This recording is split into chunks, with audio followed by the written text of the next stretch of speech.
कल से कांग्रेस पार्टी ने फिर एक बार अपनी पुरानी पद्धति को आजमाते हुए बातों को तोड़ मरोड़ कर और सत्य को असत्य के कपड़े पहनाकर समाज में भ्रांति फैलाने का एक कुत्सित प्रयास किया है।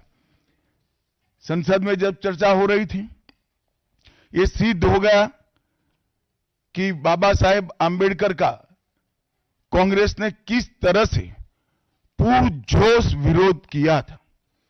बाबा साहब के न रहने के बाद भी किस प्रकार से कांग्रेस ने बाबा साहब को हाशिए पर ढकेलने का प्रयास किया। जब संविधान सभा अपना काम कर चुकी, चुनाव हुआ 1951-52 में और 54 में, दोनों बार कांग्रेस ने बाबा साहब को हराने के लिए कोई कसर नहीं छोड़ी। यहां तक कि फ्रेंडली चुनाव होता है, स्पिरिट वाला चुनाव होता है, ऐसा चुनाव भी नहीं था। विशेष प्रयास किया गया और वो उनकी हार को सुनिश्चित किया गया।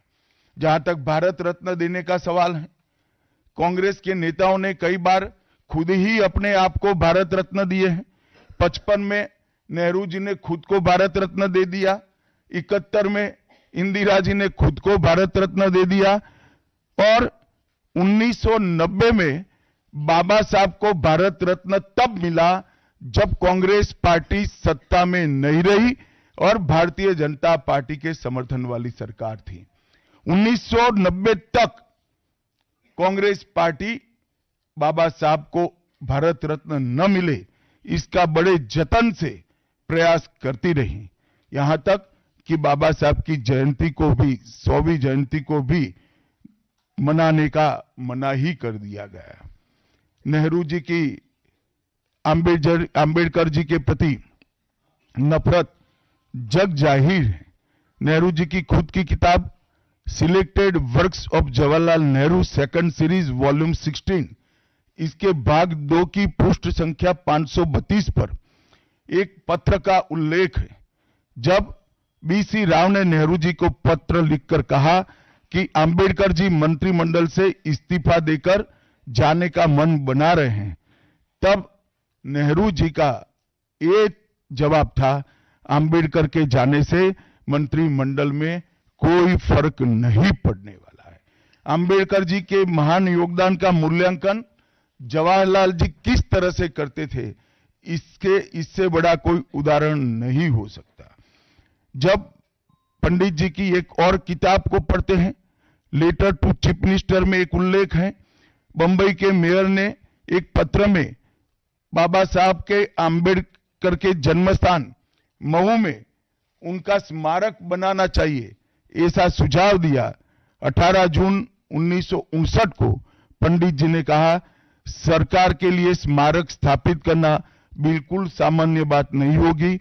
आमतौर पर स्मारक निजी पहल से किया जाता है। अपने परिवार के चाहे कोई भी सदस्य हो, नेहरू जी हो, इंदिरा जी हो, संजय गांधी हो, राजीव गांधी हो, कई सारे लोगों के लाखों स्मारक देश के अंदर बनाने वाले परिवार के मुखिया कहते हैं कि आमतौर पर निजी पहल पर स्मारक बनाया जाता है, क्योंकि ये स्मारक B.R. आंबेडकर जी का था। मित्रों, जब एक दूसरा उदाहरण मैं देना चाहता हूं, एक सर्वदलीय मंत्रिमंडल, पहली देश की कैबिनेट बनी जिसमें बाबा साहेब आंबेडकर भी सदस्य थे, नेहरू जी प्रधानमंत्री थे।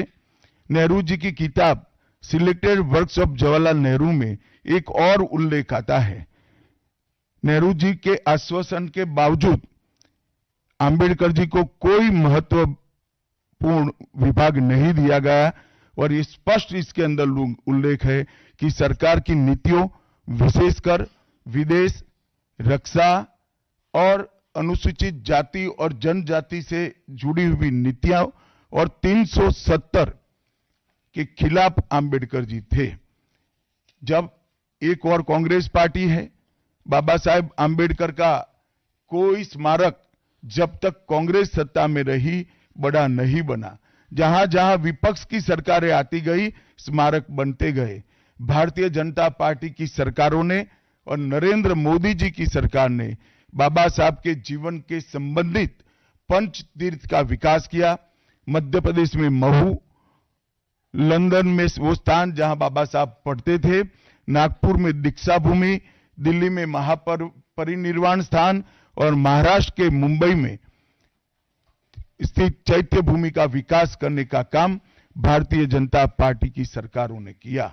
19 नवंबर 2015 को नरेंद्र मोदी जी ने अंबेडकर जी के सम्मान में 26 नवंबर को संविधान दिन घोषित किया। डॉक्टर अंबेडकर इंटरनेशनल सेंटर की स्थापना भी की। 2018 में प्रधानमंत्री नरेंद्र मोदी जी ने महापरिनिर्वाण स्थल पर डॉक्टर अंबेडकर स्मारक का उद्घाटन किया, जो लगभग 2 एकड़ में फैला है। मित्रों, मैं आज जब आप सबके सामने उपस्थित हुआ हूं, तब राज्यसभा में मेरे बयान को तोड़ मरोड़ कर पेश किया गया। मेरा मीडिया के सभी मित्रों से आग्रह है, कांग्रेस ने सार्वजनिक जीवन में ये जो पद्धति की है कि बयानों को तोड़ मरोड़ कर पेश करना, हो हल्ला मचाना और भ्रांति खड़ी करना। पहले उन्होंने नरेंद्र मोदी जी के भी एडिटेड बयानों को सार्वजनिक किया। चुनाव जब चल रहा था, मेरे बयान को एआई का उपयोग कर एडिट किया गया और पूरे देश में इसको प्रसारित करने का घृणित काम किया गया। और आज अंबेडकर जी के लिए मेरी बात को तोड़ मरोड़ कर वो पेश कर रहे हैं। मैं स्पष्टता के साथ कहना चाहता हूं, मीडिया को विनती भी करना चाहता हूं कि मेरा पूरा बयान जनता के सामने रखिए। मैं वो पार्टी से आता हूं जो पार्टी कभी अंबेडकर जी का अपमान नहीं कर सकती।